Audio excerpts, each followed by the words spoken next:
And while I did experience the moments of identity loss, I have to admit that I rarely felt disconnected from my partner. Considering having taken on the additional load and not really getting time for myself, it came as a bit of a surprise. And that's when it dawned on me that despite having fallen into the default parent role and not really feeling like myself, I never really felt lonely or resentment towards my partner. In fact, I felt appreciated, all because of one simple thing that we incorporated daily. Welcome to Partners Beyond Parenthood, the podcast that helps new parents thrive without losing themselves. My name is Saba, and my mission is to help new and overwhelmed parents gain clarity on what their priorities and needs are to reconnect with their partner and get back to their goals and ambitions. In this episode, we're going to learn how adding one simple habit into your daily routine can help you feel more acknowledged and visible in your role as both a partner and parent. So, I gave birth to our wonderful daughter in Mexico City just over a year ago. We had an excellent experience there with all the healthcare, the medical providers and everything. We were really, really pleased with how that went.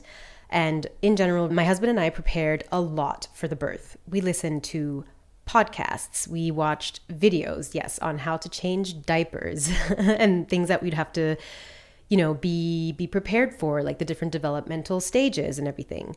We joined courses, pre-birth courses. We read lots of books, and in general, you could say that we were as prepared as you can be, because obviously you're never really prepared, but we tried.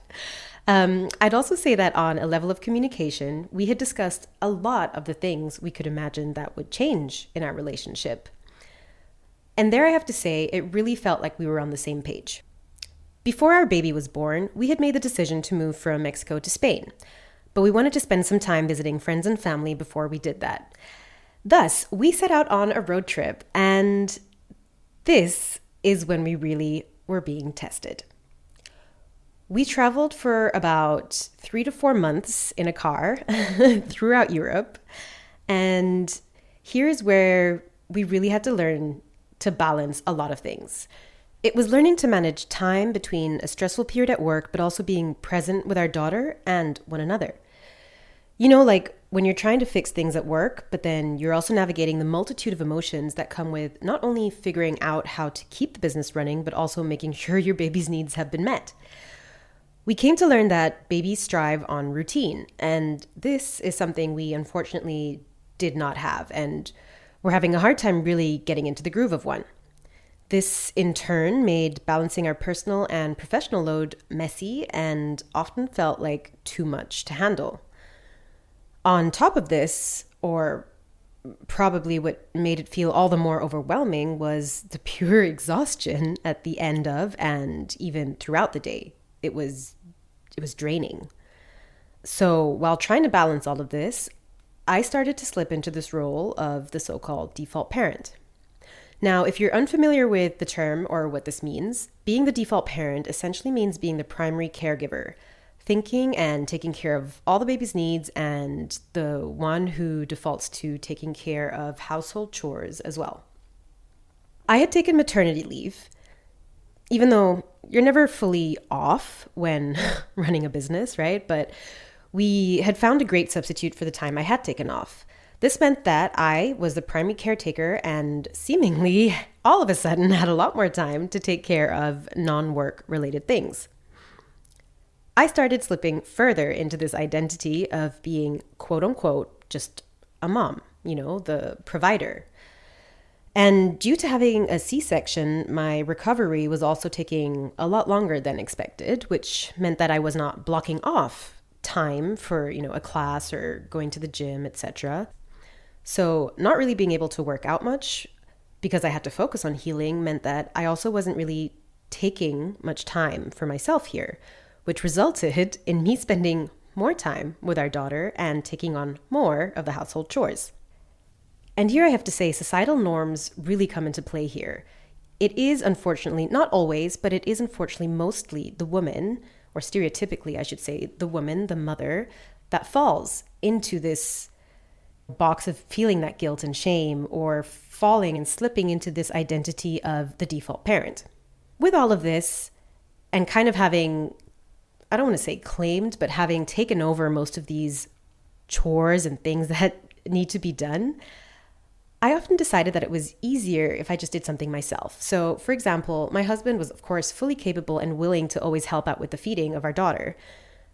But when I compared the two options of just breastfeeding, which is, like it's there at all times, the temperature's perfect, there's no, making sure the bottles are clean or sterilized, etc., versus like the whole other aspect of it of, okay, now we have to go to the freezer, get out the breast milk, heat it up, put it in the bottle, or heat it up again to make sure it's the right temperature, etc. It was just like, oh, I'll do it myself. And this happened with so many other things as well. But the thing was, I didn't fully realize that that is what was happening. By taking on more of the parenting load and going about our day-to-day lives, it had just become a part of our days. It was, it had become normalized because it was often just faster or more efficient when I did something like packing the day bag rather than explaining where everything is or what needed to be done. So as I fully adopted this role, days, weeks, and even months passed by, and eventually I started to feel like I was losing a sense of myself. Most of my days revolved around tending to and prioritizing our baby's needs, and I slowly started to wonder, who was and am I beyond that?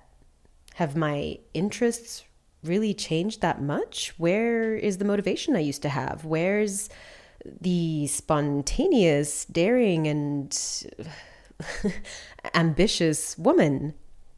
And don't get me wrong, I absolutely enjoyed spending my time with her and being there for her. And despite my husband encouraging me to take time for myself, I didn't feel like I really needed it. Or the more likely or realistic version is I convinced myself I didn't. Again, here comes those feelings of shame and guilt in wanting to do just that. I would think I would be doing a disservice to my daughter if I was not there for her and didn't put her first.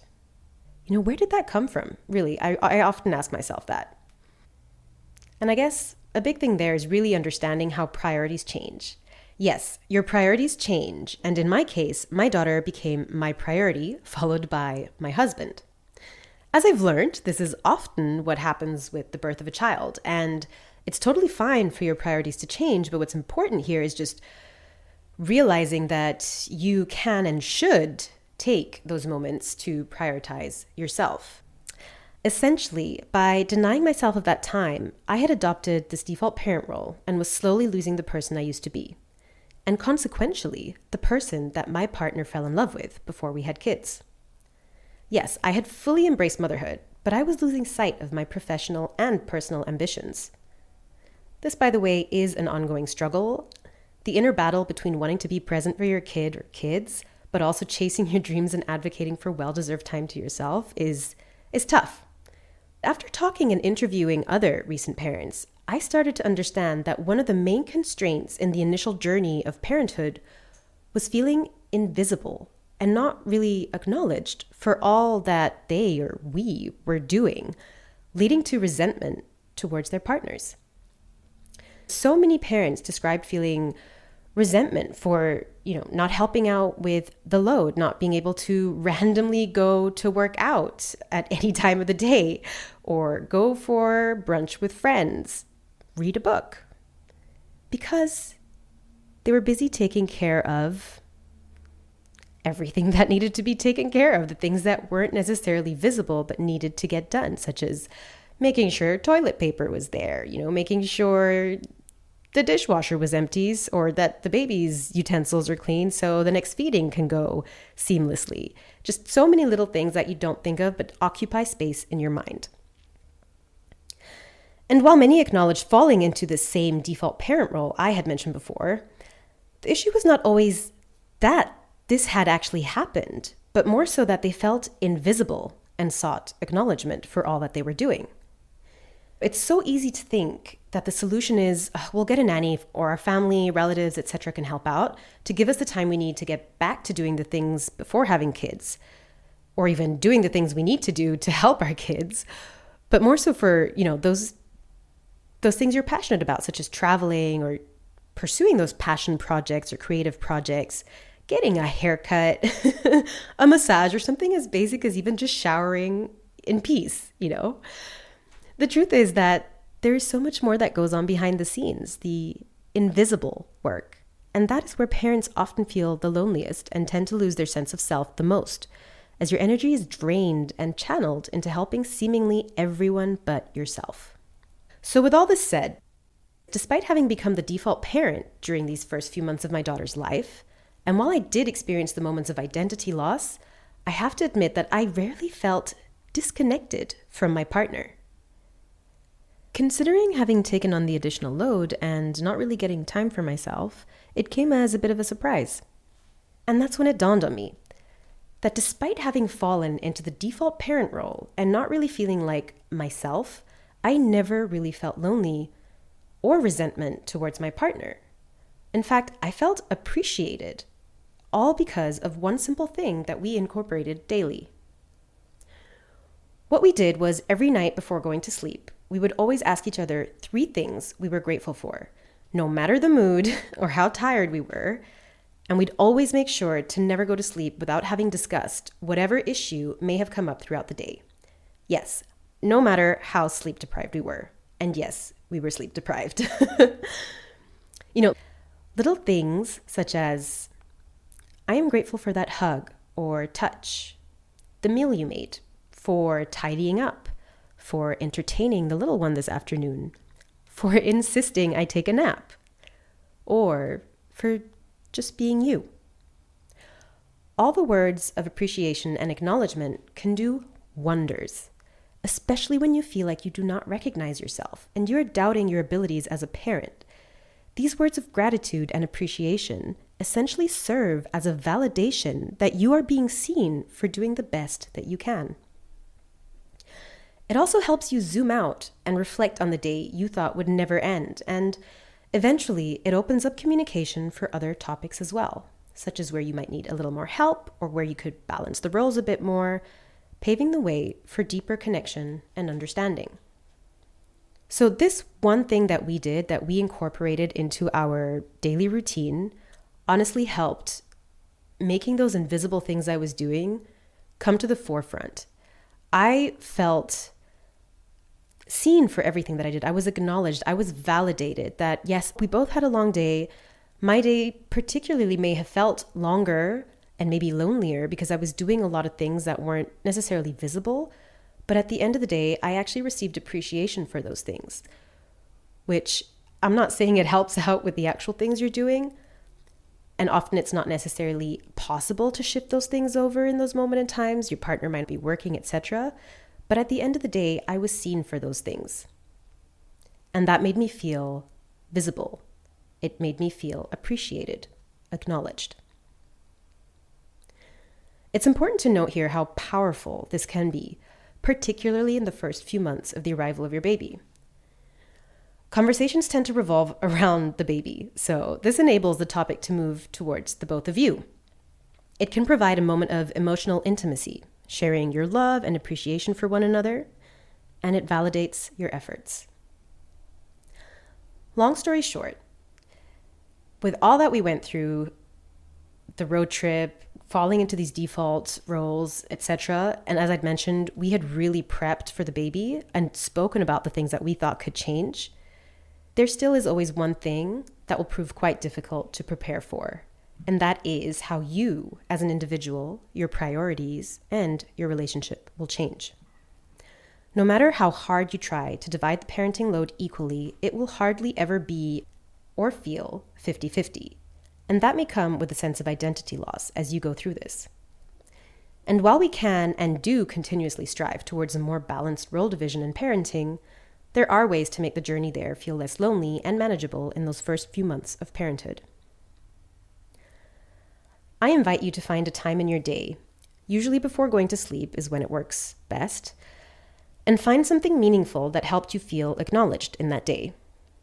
It's okay if you struggle with this at the beginning, finding time in your day to actually make it happen on a regular basis, but trying to stick to it and incorporating that at a certain time in your day, I can almost guarantee that once you start doing this regularly, your sense of worthiness, of validation will increase, and you will start to feel that acknowledgement that is so helpful, that appreciation that you're being seen for everything that you do for the family.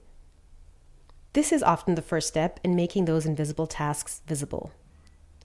To better divide the roles, and in so doing, free up more of your time and get back to being your best self. So there you have it. I hope that the incorporation of this simple habit can help you, as it did me and my partner, navigate through this new chapter of parenthood to help you feel more visible and not get to that stage of resenting your partner, to help you feel more acknowledged and appreciated for all that you do. If you'd like to share your thoughts, have any questions, or would like further support during these challenging months, feel free to join my Facebook group, Partners Beyond Parenthood. You can find the link in the show notes. Tune in for more insights and strategies on how you can overcome the feeling of being overwhelmed and get back to being your best self while balancing your desires and being present for your little one. I will be here next week, and I look forward to welcoming you back onto Partners Beyond Parenthood.